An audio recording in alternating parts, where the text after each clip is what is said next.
સમાચાર વિસ્તારથી જોઈશું। મુખ્યમંત્રી ભૂપેન્દ્ર પટેલ આજે સુરતની મુલાકાતે પહોંચ્યા, જ્યાં શ્રી સૌરાષ્ટ્ર પટેલ સેવા સમાજ દ્વારા આયોજિત જમનાબા વિદ્યાર્થી ભવનના લોકાર્પણ કાર્યક્રમમાં મુખ્યમંત્રી ઉપસ્થિત રહ્યા હતા। મહત્વનું છે કે સુરત શહેરના શૈક્ષણિક ઇન્ફ્રાસ્ટ્રક્ચરમાં એક સુવર્ણ પ્રકરણ ઉમેરાયું છે।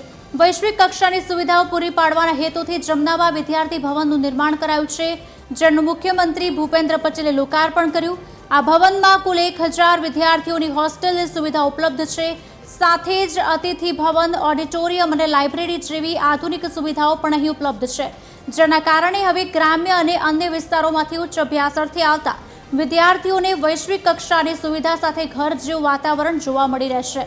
આ સાથે જ 31 ફૂટની સરદાર વલ્લભભાઈ પટેલની પંચધાતુની પ્રતિમાનું પણ અનાવરણ કરવામાં આવ્યું। આ કાર્યક્રમમાં નાયબ મુખ્યમંત્રી હર્ષ સંઘવી, આરોગ્ય મંત્રી પ્રફુલ્લ પાનસેરિયા, મંત્રી જીતુ વાઘાણી સહિતના હોદ્દેદારો તેમજ પદાધિકારીઓ ઉપસ્થિત રહ્યા।